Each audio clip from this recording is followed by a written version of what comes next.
And I'm Melanie. The New Trials of Cardcaptor Sakura, Sharon, and Friends is a popular ongoing fanfic by Wishlove, and it's based off of Clamp's Cardcaptor Sakura. Now, for the last year and a few months, we've been doing a deep dive of Arc 1 and Arc 2, and now that we're through with Arc 2, we're going to be starting our Diana special, and this is part 1 of Question Mark, because she left so many amazing comments. Yay! And we can't wait to read them all. And you guys loved our last one, so we are really excited to bring this back again. Yeah. No, I thought like the last time it was going to be super niche, and it's like, oh, maybe if we're lucky, a couple people are going to click on it. But no, it turned out to be really popular, and I think it just brought a lot of people back to the days of the Yahoo groups and the fan discussion. Very nostalgic. Sure. Yeah, for sure.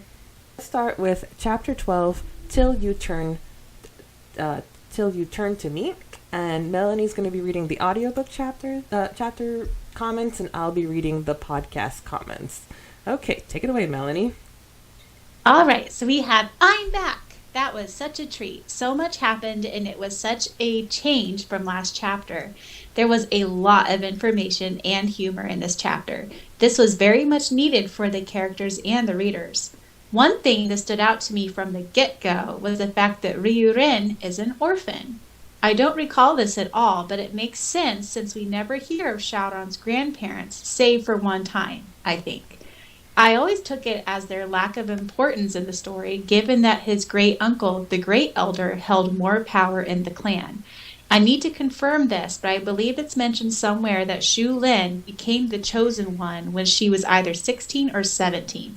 I know for a fact that she was 13 when she left Shanghai to begin her Chosen One quest, but I don't know when she went back. I also have a vague idea of how old she was when she became the Li clan's Great Elder. Interesting. Okay, Melanie, do you remember that Rian was an orphan? Because I have no recollection of that. And we did a deep dive of this chapter. I know, that's what I was thinking. God, it must be, it must have just been a comment he sent to Nadesco, but no, I don't remember this at all. Thank you, Diana. Good pickup, Diana. I don't even think we talked about this during our podcast. Diana, this is why you're the unofficial third host.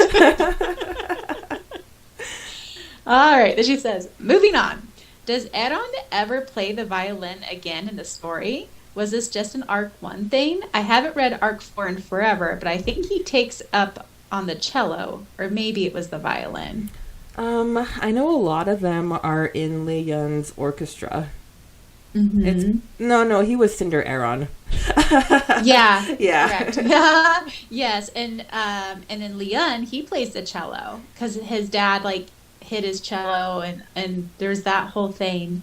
Mm-hmm. But no, I don't think Aaron ever plays violin again. I don't think. Yeah, I don't think so. I know that there was this scene in, I want to say Arc 3, where Sharon beats Aaron up for something. Sharon just won a competition for the.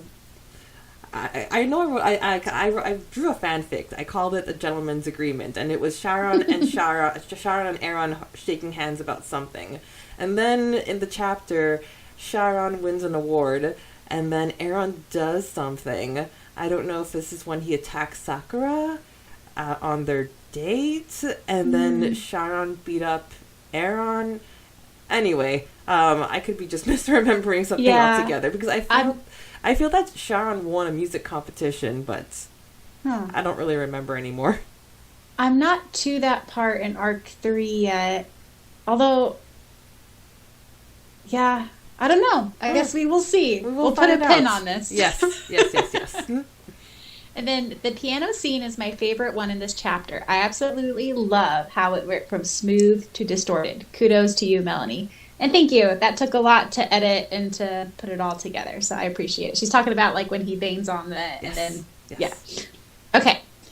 This is the Arc 4 enthusiast in me, but I immediately thought of Futi going on a date with Zeno. Realistically, Wish-chan might have not created him until later in the story, but who knows? It's interesting to pick up. The diamond necklace makes its appearance. Amazing how easily Sakura found it, considering that this is, canonically, the hardest and most elusive treasure. Girl, the treasure wanted to be found. Yes. Shout out to Fujiko. I remember being so shocked when it's revealed that she's a Kinomoto. Crazy to think that the more serious the progresses, the more surprised family members show up. Hashtag Nina. That's so funny. Before I finish, this also stood out to me. I know about love. In that picture, I see happiness, and I know that you must have loved her once. You loved her so much that it has turned into hate. Yet the hate is still love, deep beneath the many layers of your heart. Sharon added, here, I guess I'll do my Sharon voice for you all. She's right about that. Get a grip and wake up from the nightmare that you created upon yourself. Whoever Fujiko-san is, if she's alive, she wouldn't love a man that turns to revenge and hate. I don't know much. I know that the life is one chance opportunity. Either take it or leave it. There's no turning back, so I advise to take it without any regrets. Feels really important considering all the trials everyone goes through in the story, no? Thanks for sharing. Take care.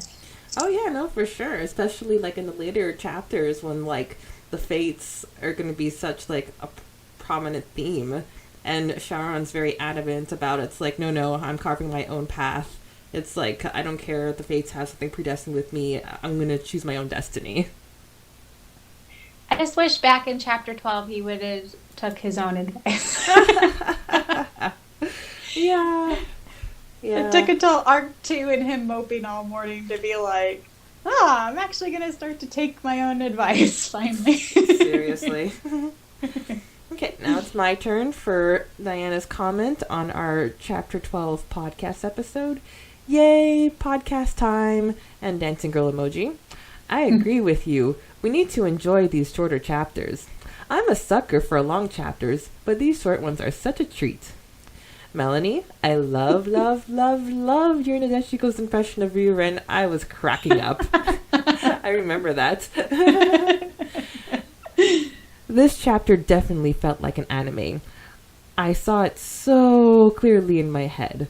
Fun fact, last night I dreamt that New Trials got a fan animation because it wasn't 100% CCS style, but it was so good, like ridiculously good. There was even new material in it, and I was fangirling so hard in my dream. I was so sad when I woke up and it wasn't real. I've lost track of how many dreams of those I've had throughout the years. Wow, Diana, I want to live in your head for a little bit. Oh my God. I've said so many times, my poor husband has heard me say so many times, if we ever won the lottery, this is 100% what I would invest some of my money in, is that exact thing you just said. Regarding the Chosen One test, I feel that the age was meant more for the candidate's magic powers rather than physical strength. It seems that the magical powers increase with age. Given how much time and energy one needs to have in the NT world, a quote-unquote normal magical individual would take a long time to perfect the skills and become a level 4 or 5 magician. I don't think Sakura and her crew are the norm, lol, given everything we know about them. Also, aren't powerful magicians middle-aged in most fictional stories? Obviously exploring the naturally talented young chosen ones. Yeah, I totally get where she's coming from, because we were laughing about, like, oh my gosh, got 40-year-olds doing the trials. That's what it was. My back. My knees, my back. Not. And that just leads her into, I don't want to know how my body is when I'm in my 30s. It feels like I've been preparing for this since I was in my early teens. I'm in my 20s and I've been feeling the pain for a while. I think my physical peak was when I was in elementary, lol. The good thing is that I've been trying to become more active as I age. Younger me hated exercising for a myriad of reasons. Same girl, same. I enjoy it now. I mean, I mostly do walking and low moderate impact cardio, and I don't enjoy it much while I do it, but I certainly enjoy how I feel after a good session. Best perks? I sleep like a baby. Lol. Yeah, even me. It's like I have a stationary bike, and I'm listening to a Glee podcast, and they don't really go into the minutia of it all like the Boy Meets World podcast or the Full House podcast, where they like literally pour over the scripts and read line for line. No, they're like literally just like briefly summarizing the A storyline, B storyline. So I have fun watching the Glee episode, and then I know exactly what they're talking about. So that's my incentive, watching Glee and working out. Yeah, last year I really fell off my bandwagon because I broke my foot really bad right at the beginning of the year. And then I was non-weight bearing until like, I don't even know, April. And then even when I could bear weight on it again, I wasn't supposed to do any type of exercise until like August or September. Mm-hmm. And by the time I went and saw Preya in Montreal and we tried to hike up Mount Royale, I was like so out of shape and so winded. And here her mom, this tiny little Indian lady, was galloping up like a gazelle. To be fair, when my mom got reacquainted with the mountain, she was huffing and puffing just as much as you. So no. But you were a champ in Quebec City. It's like in Quebec City, you were on your feet the whole time, and you really had the power of Goblin to fuel you. I did. And at least it was hilly, but not too bad. But although when we were looking for that one like grassy hill, that one almost did me in a little bit.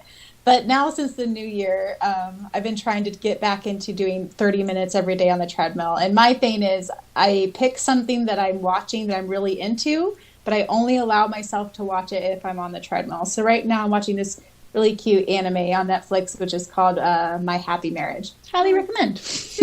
Cute. Then she says, I want to follow the playlist. Is it possible? What playlists? She's talking about, yes, Diana, I can send it to you. It's my Spotify playlist I made for new trials. Yes. Remind me, Preya, because I'll forget. Yes. We'll include it when we post the episode. The diamond necklace hasn't always been on the smaller side, but I do think its size changed between chapters. It can't be too small since it's the eye of the dragon. I might be wrong. I forgot about that. Size of a pinky nail. I forgot it's a Dean Dane eyeball, which is ironic considering my profession. I know. And then it breaks and she has to fix it. Just a ruptured globe, no big deal. Ooh. I've never seen a full-body ghost apparition, but I've definitely sensed stuff. I still think about it. Thank you for sharing. You two rock. Ow. Now we're moving on to chapter 13, and that one is the Twisted Winter Concert. So for the audiobook, we have LOL at Maylin rewind the Sakura part just to mess with Sharon. He deserves it, and we love that bit of torture. What a way to start the chapter. Another moment in which I imagined the fic as an anime, but then again, that's just me with the entire story. I was so hyped when Sakura worked on her embroidery gift. Wolfie-chan is such a beloved character. I'm so looking forward to seeing him officially join the story, and definitely not looking forward to his fate in Arc 3. Oh, we hate you, Diana. It's like we're not even near there and we're mourning it already.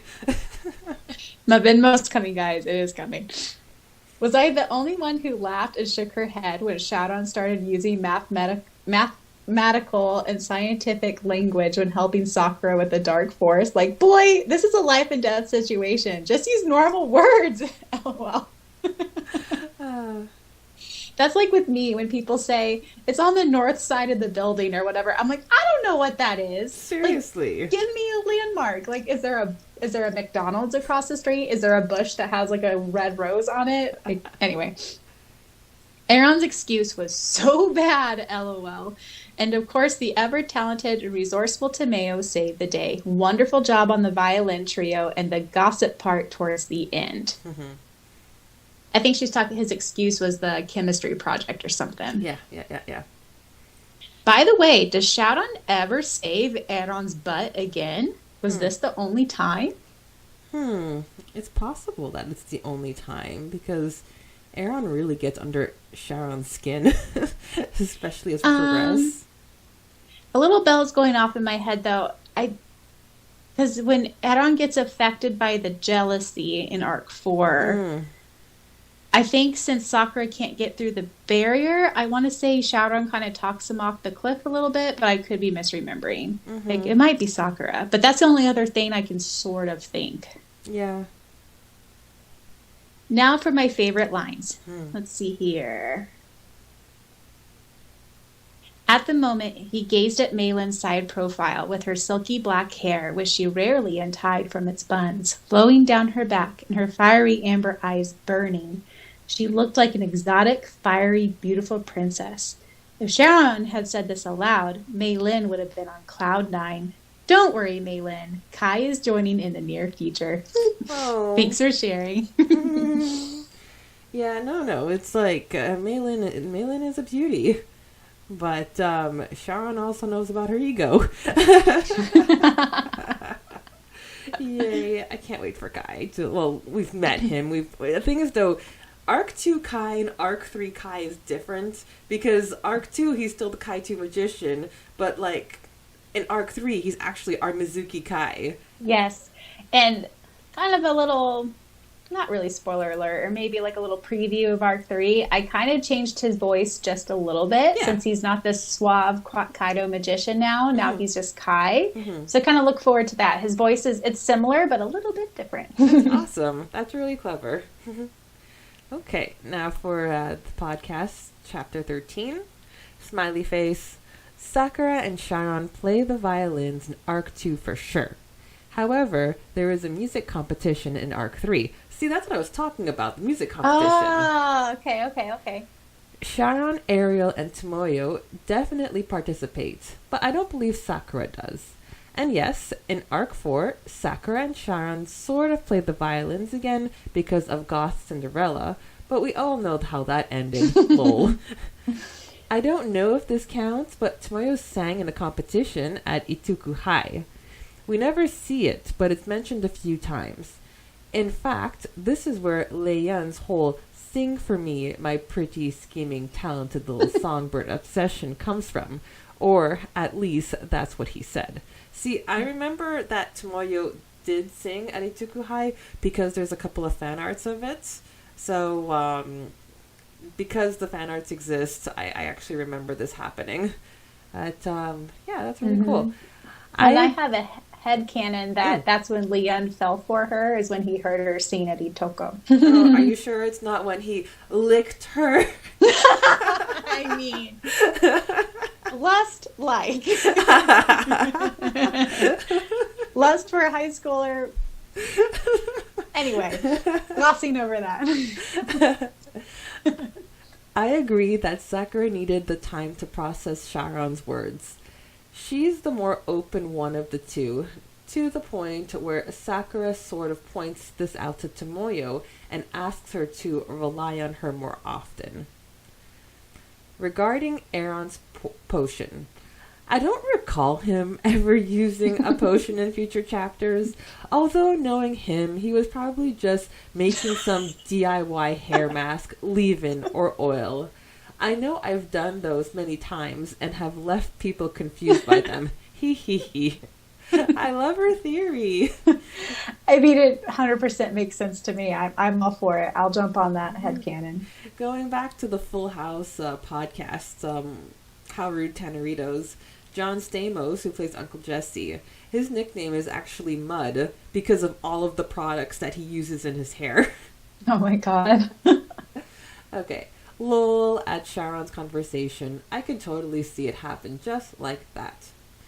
Thank you so much for sharing. Take care. Okay. Next is chapter 14, The Winter Wonderland. Okay, so first for the audiobook, we have Sakura rooting for Tomeo and Aaron was so funny to me because I know where things go. I do like that even in Arc 1, Sakura is trying to root for Tomeo in her chance at a happy relationship. Very good point. Sakura and Eureka bonding over older brothers is something I desperately want to see again in Arc 4. Can you imagine Sakura, Eureka, Miho, and Mei Lin? An unlikely quartet, but relatable. I guess I just want to see Eureka warming up to Sakura at least just a bit. Just like I want to see Kara and Mei Lin interacting a bit more, or what it would be like to have Kara and Tomeo talk. Yeah. Yeah, I really want more scenes with Eureka and Sakura and Enrico and what's his name? Jinyu, yeah. Oh, well, we're all the thing is, though, it's more likely to get Erica and Jinyu together because they're on the same quote-unquote side. But Erica and Sakura, it's like especially ever since Aaron left her side, she's just been pulling away, not from him, but from the rest of the group. At least, like, in Arc 1, they were all in New York together. But now it's like, might as well just be in a different zip code. I totally forgot that this was when Sakura gets hit with the ball. I knew it happened in Arc 1, but not when. My reactions during this chapter. No, not the little birdie. Yeah, that's what I said too. Lol at Tomeo's cheerleading and videotaping. Only she would do that in a moment like this. Woohoo! At Sakura, Sharon, Meilin, and Tomeo helping each other in one way or another. This totally feels like they're back in the CCS Cloud Card days. I've always loved how Tomeo and Meilin become friends and how Wish-chan continues this. It's such a precious friendship. Yeah, Agreed. So important. Oh my god, did we just get a Romeo and Juliet star-crossed play reference? I think we talked about that in the podcast. Okay. And finally, oh my god! Aki's first appearance. I always thought he appeared in Arc 2. I've grown to really like his character, and I'm so excited to see him return. It's amazing how he's such a flirt. He's tried flirting with Sakura, Erika, Miho, and Tomeo. Has he ever flirted with Meilin? The boy does not dare. Kai, I think, would rip his head off. The boy does not dare. Also, it's interesting to see that his eyes were originally blue-gray, since I think they're brown as the story progresses. Since he bleaches his hair, I'm going to say he was wearing contacts, probably to be more like Itoko's infamous prince. Nice. Good pickup. And that's it. Yeah, no, because, like, he's not even Aki in this chapter. He's, like, introduced as Tamaki.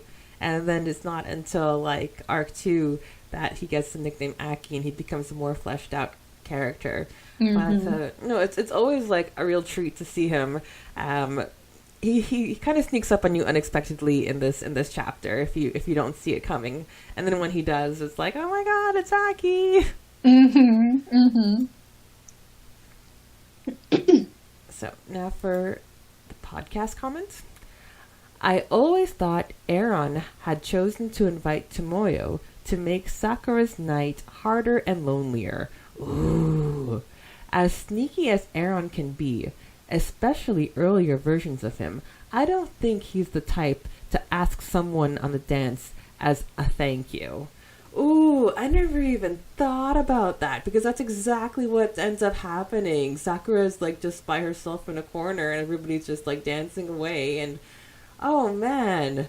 I love that. Yeah, my brain didn't go there either. That's amazing. To answer your question about the ball incident, I know for a fact that Wish-chan mentioned somewhere that she got hit with the ball while in school. She used that experience in her writing. As for the other injuries, I'm not sure. Yeah, we got to learn that ourselves during the Q&A. Diana hasn't made it there yet. I know. I have to agree that Sakura's healing power is different from Sharon's in that she uses her life force. Sharon and the other characters use spells and or ward papers. I'm not sure how it works with Leon when he heals Tomoyo. I'm assuming some Lee Kalan spell. I'm confused, though, about how healers work in NT canon. Mizuki Mayura was the greatest healer of her time. Ariel says this in Arc 3. Did she know more spells? Potions? Herbs? Did she use her life force? Or was her magic programmed differently to allow her to heal more people without suffering negatively?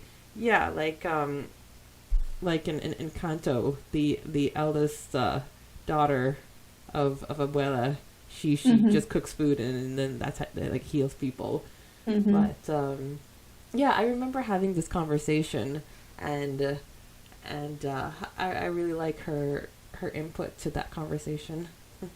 I know traditional Mikos, and I could be wrong, if someone please correct me if I'm, but I think it's kind of a mix of like herbs and spells, and then it's also a lot about like getting rid of demons and banishing and that type of stuff. Like if someone comes to you afflicted with being possessed by a demon, and Miko is the one that would banish the demon. But anyway. Now that you two mention it, I hadn't noticed just how often Sakura wears white in new trials. Do you think her white dresses are a reference to CCS's third opening? It's such an iconic dress that I'm guessing it will make its debut in new trials towards the end. I didn't think about that. Aki! I'm so hyped. I want that boy to have his happy ending. I totally agree that he and Miho work really well as partners. I think of them as the partners in crime of NT. However, I'm not such a hardcore Miho x Aki shipper as I used to be. I'm living for Tomoyo's suitors, even if only one of them is quote-unquote normal. I will definitely share my thoughts on Tomoyo's dynamics with Ariel, Leon, and Aki once we reach Arc 4, but for now, I will share that I could see Tomoyo and Aki working. I will share that I could see Tomoyo and Aki working out. It would take a lot of work, but it could work. Like Ariel said, she needs someone who is less complex to balance her out. I think Aki can learn to see her rather than idealize her. And she can be, quote-unquote, less perfect with him. But that's a deep dive for another day. Oh, that's an interesting conversation. Oh, Diana, my love for you, it grows and grows. Okay.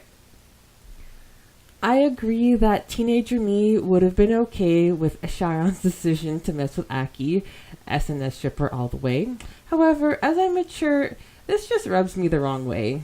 If I knew Sakura and I didn't know anything about the future arcs, I would tell Sakura to let him go and move on with her life. I would also give Sharon an earful and tell him to let her be. Seriously! 100%. Seriously! You can't just like snub a girl and then like mess with her. Ugh. Teenagers. Thank you for sharing. Take care. Okay, we're moving on to chapter 15, which is the Christmas special, Hang a Shining Star. I don't know why, but no matter how many times I reread Nadesco and Ryurin decorating the tree, I always imagined the Christmas tree from Peanuts. That's so cute. I must say, this chapter was the first time I began to warm up to Ryurin. I mean, with a scene like that, who can't? He was being so gentle with Nadesco. I obviously remembered him giving her the star sapphire ring, but it never ceases to surprise me when he does give it to her. Like, this 17-year-old boy must be whipped to be giving Nadesco such an important family heirloom. I should have looked at my previous comments in the previous video, but this might be the first time we get a mention of the infamous star sapphire ring. If younger me only knew its significance later on. Also, I don't know if this was intentional, but Nadesco and Ryurin putting the star on the tree made me think Wish-chan was referencing to the manga art of Sakura and Sharon doing the same thing. Probably, because she got her inspiration of the whole violin from Toya playing the violin.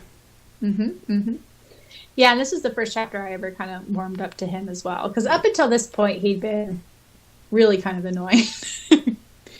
I most definitely wasn't fangirling over the infamous diamond necklace, nor did I wince when Shadon said he never breaks his promises. Oh, the foreshadow will kill me. Tomeo and Maylin are the best. Tomeo's dream of how the gift exchange should have happened reminded me of Shadow's vision in the anime when they went to the movie theater and he saw himself giving Sakura the cloud cards. Dream card! Saint Tail exists in New Trials. This is amazing! Oh, so we have a Saint Tail fan. Nadesco's grandfather met Ryuren? This is new to me. I hope he commented on it. I don't remember. Arika slightly being interested in Toya never fails to make me laugh. Thanks for sharing. Now for Diana's comment for the Chapter 15 podcast episode. Podcast time. I'm still in the Halloween mood. Mind you, this was posted 2 months ago, so I love it. I love Halloween so much. But I'm mentally prepared for Christmas. I'm trying to remember my favorite Christmas memory, but I generally can't think of one at the moment. I tend to remember Christmas more as my mother's birthday than Christmas itself. So I'm going to say that my favorite parts of Christmas are having hot cocoa, comfy sweaters, because the weather is so always nice, and spending time with my mother. Regarding Ryuren and Nadeshiko, I completely agree that the ring was such a bold move. Even more so now as an adult and knowing what I know about later chapters. First, he's a teenager, giving another teenager such an important family heirloom. Kind of like Romeo and Juliet-ish. I'm sure he knew this was Shulin's engagement ring, and he knows 100% who she was. Second, he knows that this is used as an engagement ring. Sure, other heirlooms can be used as promises, but that one in particular is specifically used for proposing. He doesn't ever give this ring to Yelan, which, ouch! I don't remember when it was mentioned, but I think we learned in one chapter that the Lee clan was not happy that he gave the ring to Nadeshiko, and he never brought it back to the clan, hence why it ended up with Shing. We know how power-hungry the Lee clan can be. Oh yeah, most definitely. And yes, I co-sign to all of that, Diana. Oh, I'm cringing so hard about the Yelan part. I didn't even think about that. Yeah. Oh. Yeah. No, I didn't even think about that either. Oh, well, you know, by then the ring was out of his possession. It was with Shing. The treasures get so complicated in whether who knew and who didn't, and who had what at what point. However, I want to say that in Sakura's generation, the ones who would have known the most about them were Kai, Kara, given her association with Kai and her role in the story, the twins, because I'm sure the OG Dark One mentioned stuff, and Ariel, because of Chloride. Sharon might have known about the sword before Sakura, but not for a long time. We know that Shulin is considered the great elder, but given the story, we know he learns more about the G5 as the story progresses, which makes sense because he and Sakura are learning with us. However, I think because he was doing research on the side, he might have learned a few things here and there about the treasures. I'm sure he and the clan were more focused on getting the Clo cards back in the day more than the 5 forced treasures, because Clo was the greatest magician who ever lived, and he was rumored to be the only child of the 2 G5. As for Nadeshiko's generation, I think they all became aware of them the closer they got to the plague. There I go again. Plague. The ones who might have known about all the treasures were Ryota and Reiji. I don't know if Miara always knew about the Mirror of Truth being a treasure, or if her brother was more aware because he had more responsibilities. And this, I really appreciate this deep dive, Diana, because everything is going everywhere, information is all over the place, and this really condenses things. Yes, for sure, for sure. I have to agree with Melanie. The diamond necklace seems to only appear to those who don't want it, or at least whoever Hayashi foresaw was worthy of coming across it. Spoiler, my theory is that he contacted Kara and told her where and how to get the diamond necklace because he knew she had no affiliation to any group. Interesting. Out of all the treasures, the diamond necklace is the most complicated and elusive, much like its owner back in the day. I would like to know why he didn't have Nadeshiko find it and pass it down to Sakura. I know that realistically Wish-chan did this so that Leon would need to go to the Dragon Isles and shenanigans, but could have there been another reason? Oh, that would have been nice if Nadeshiko could have been the one to pass on that to Sakura. Well, and it's a way of Shout giving her a Christmas present, too, especially after the shenanigans of, what is it, chapter 11? Chapter 10. But Preya's take on, quote, maybe Sakura just wanted a pretty thing and Sharon got it for her, unquote, might be the most correct answer, lol. Sometimes the easiest answer is the answer. Look, I'm a big fan of jewelry. I can relate.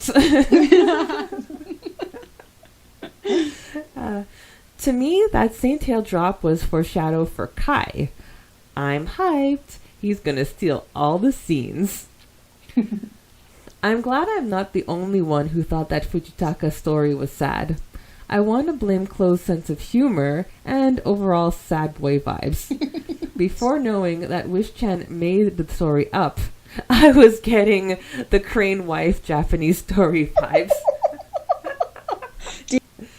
Lastly, I have and will always admire Wish-chan's determination. It never ceases to amaze me how she's kept this going for 24 years. Whenever I've thought of rushing or quitting something creative, I always think of Wish-chan and how she's kept going. Wish-chan, you rock! And then she goes, sorry for the long post. I got carried away. Hee hee. Diana, don't apologize. We are living for this. We love it. As two people whose love language is words of affirmation. No, we're just basking in this. Yes. So I went ahead and looked up the crane wife story just to see. So a man saves a crane that has been shot down by hunters. That night, a woman appears at the man's door and tells him that she is his wife. The man tells her that he is not wealthy enough to support them. She tells him that she has a bag of rice that'll fill their stomachs. Every day, the rice never goes down in the sack and it always stays full. The next day, she tells the man that she is going in a room to make something and he is not to come in until she is finished. 7 days have passed by and she finally comes out with a beautiful piece of clothing, but she is very skinny. She tells the man to go to the market the next morning and sell this for a very large price. He comes back home and tells her that he sold it for a very good price. After that, they are now wealthy. The wife then goes back into the room, telling him once again to not come until she is finished. The man's curiosity takes over and he peeks in, realizing that the woman is the crane whom he saved. When the crane sees that the man has found out her true identity, she says that she cannot stay there anymore and flies away and never comes back. Wow. Curiosity kills the cat, y'all. No. Well, seeing that the next 5 chapters is the New York arc, I think it's a good time to end part 1 here, and then we're going to pick up with the comments from chapters 16 to 20 in the next episode. Yeah. So thanks for hanging out with us. We really enjoyed revisiting these arc 1 chapters, especially seeing that we're going to be, we've just wrapped up arc 2, and we're going to be facing arc 3 very soon. So just to have some fun in these arc 1's fluff chapters, it's been really nice. For sure. So thanks for giving this to us, Diana. We really appreciate it. Yes, thank you so much. So you've been listening to New Trials the podcast, where it must rain for there to be a rainbow. You've been listening to New Trials, the podcast. Please be sure to check out the finished Arc 1 and Arc 2 versions of this fan fiction that you can find anywhere that you can find this podcast.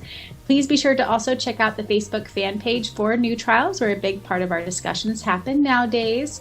And y'all, we still have yet to hear from Wish-chan, but that was okay. That is all right. We love her. We are giving her time.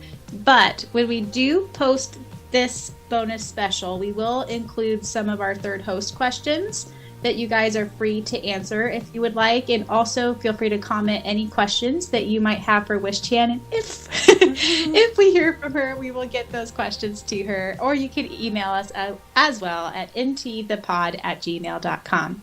Until next time.